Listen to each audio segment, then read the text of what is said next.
had to put a name to the conspiracy that's come down to us through the ages, that some call the Illuminati, some other people call it other things. But I think if you boil it down to its purest, simplest form, you would identify it essentially as Freemasonry. Now that might surprise some of you, but understand that Masonry has been around a long, long time. It may not have always been called Freemasonry, but Masons itself brag about the fact that their first Mason was Tubal-Cain. Now Tubal-Cain, if you know your Bible, was the seventh man from Adam by way of Cain, and he was the guy that invented metalworking. And he is supposedly the first Mason. Now that's pretty far back to start a conspiracy. Then of course you have the flood. After the flood, the Masons say that the first Mason was Nimrod. Now of course we all know who Nimrod was. He's the guy that helped build the Tower of Babel. That's pretty good Masonry. He was the person who basically had the idea for a one world government. He wanted to start a United Nations.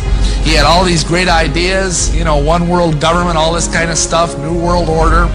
And God had other ideas. And God came down and he cast confusion and changed the languages of the people. So they went and scattered abroad on the earth. That basically tells us what God thinks about the United Nations. This caused the conspiracy to go underground. And for centuries it existed in various forms. And if you look in the books, the literature of Masonry, you will find that Masonry says it is the direct linear descendant from the ancient mystery religions, from the ancient fertility cults. Now what does that mean? That sounds sort of exciting and mysterious and exotic.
القارة الأمريكية يعني اكتشفت عند وصول كولومبوس إليها سنة 1492 وظلت يعني سنوات طويلة غير يعني مستعمرة من الأوروبيين.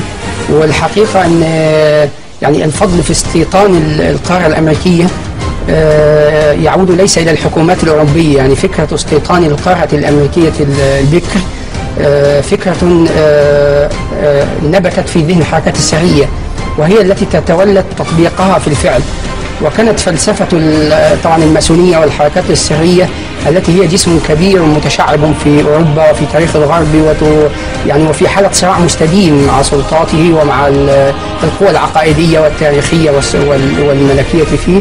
كانت فكرة هذه الحركات أن القارة الأمريكية أرض بكر وخالية من العوائق، فليس فيها سلطات وليس لها تاريخ وليس فيها عقائد وليس هناك حواجز تحول بين من يسيطر عليها وبين أن يشكل مجتمعا جديدا بأفكاره هو وبأهدافه هو ولغاياته هو، وأن يسير هذا المجتمع أو هذا العالم الذي سوف يتكون إلى حيث يريد.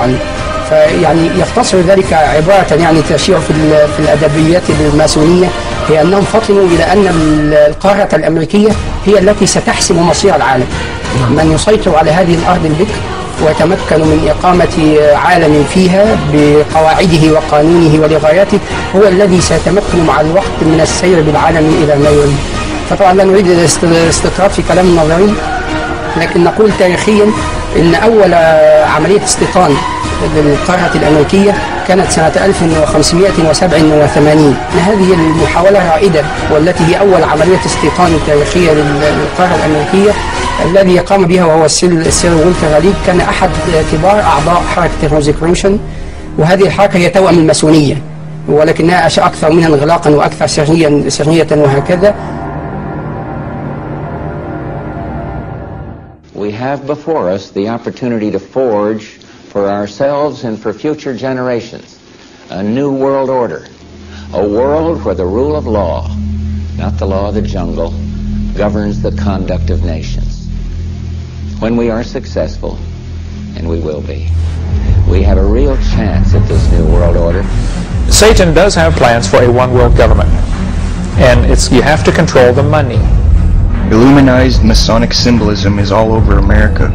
On the back of the dollar bill on the left-hand side above the pyramid it says Annuit Coeptus, which means our enterprise is now a success, or a crowned success. So what enterprise does it mean? Well, Novus Ordo Seclorum near the bottom, Novus meaning new, Ordo is order, Seclorum is where we get our word secular, meaning the world. So it means new order of the world, simply new world order. So what it's saying is the New World Order is now a crowned success. This was put on the dollar bill in 1934. 1934 is when the Federal Reserve took total control of the United States monetary system. The Fed is essentially controlled by two Illuminati bloodlines, the Rothschilds and the Rockefellers. President Franklin D. Roosevelt, a 32nd degree Scottish Rite Mason, placed the seal on the dollar bill. Roosevelt was also in the Order of the Nobles of a mystic shrine known for its satanic rituals. The pyramid has 13 steps. In fact, the number 13 is on the bill everywhere. 13 leaves on the olive branch, 13 berries, 13 stripes on the shield, 13 arrows, 13 stars, 13 letters on E pluribus unum, and 13 letters in Annuit Coeptus. Now some people believe 13 is on the bill due to the 13 colonies, but dig a little bit deeper and you'll find the real answer. 13 also represents the 13 top Illuminati families that he traced back to the late 18th century and the early 19th century. He is credible, and that's why he was framed by the government and thrown in a cage. 1776 is in Roman numerals near the bottom. Some think it's because of the founding of the country. Another case of subliminal, indirect, reverse psychological propaganda. 1776 is when the Illuminati was formed. The New World Order. Another striking fact is that the eagle has 32 feathers on the right wing, the number of ordinary degrees of the Scottish Rite. There's 33 feathers on the left wing, representing the 33rd degree.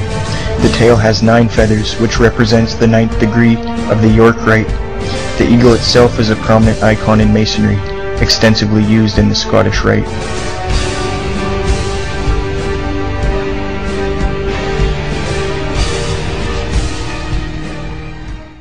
Many of the United States presidents have blood relations with each other. The Bush lineage has blood ties to a great number of former presidents. George Washington, Millard Fillmore, Franklin Pierce, Abraham Lincoln, Ulysses Grant, Rutherford Hayes, James Garfield, Grover Cleveland, Teddy Roosevelt, William Taft, Calvin Coolidge, Herbert Hoover, Franklin Roosevelt, Richard Nixon, and Gerald Ford. Arion points out in his work that Bush is closely related to every European monarch on and off the throne, and has kinship with every member of Britain's royal family. Bush's family tree can be documented as far back as the early 15th century. He has a direct descent from Henry III and from Henry VIII's sister Mary Tudor. He is also descended from Charles II of England. And we also find that George W. Bush is a direct descendant of Godfrey the Bullion. Godfrey was the first king of Jerusalem after he recaptured it from the Saracens, which was the name for the Islamic faith during the Middle Ages. It is interesting to note that the current occupation of the United States in the Middle East was re-established by the same family, George Bush Sr. in 1991, and again by George Bush Jr. in 2003. George Bush Jr. is then found to be a cousin to both opposing candidates of his 2 terms in office, Al Gore and John Kerry. Democratic President Barack Obama also has blood ties with George W. Bush, as well as Gerald Ford, Lyndon Johnson, Harry Truman, James Madison, and the British Prime Minister Sir Winston Churchill. On the opposing side of the 2008 presidential ballot, John McCain is descended from Robert the Bruce, King William I of Scotland, and also Godfrey the Bullion. In either of those first two books, though, who knew you and Dick Cheney cousins? You know, listen, I don't think I'm going to the family reunion. I don't know how I'll be greeted. We all know his father, but what about his cousins? A heartbeat away from the presidency is actually a blood relation. He's President Bush's 9th cousin once removed. Cheney's cousin Barack Obama is also Bush's 11th cousin. President Lincoln was President Bush's 7th cousin 5 times removed. And Bush shared more than just a ballot with John Kerry. That's right, they're 9th cousins twice removed. Trace the family tree far enough, and you get Madonna, Celine Dion, and Tom Hanks. Christine, you've heard the adage politics makes strange bedfellows. Apparently politics also makes for strange relations. Thanks to the New England Historic Genealogical Society, we now know the presidential candidates are related to a host of famous and historic figures. In this primary campaign. I opposed this war in 2002. But do you know their relatives? Obama is distantly related to 6 presidents: George W. and George H.W. Bush, Gerald Ford, Lyndon Johnson, Harry S. Truman, and James Madison. Obama's family tree also includes Sir Winston Churchill and Civil War General Robert E. Lee. Thank you all. Thank you. She's also related to beatnik author Jack Kerouac and the wife of Prince Charles of England. John McCain's ancestry was more difficult to trace, but it's known he's the 6th cousin of First Lady Laura Bush.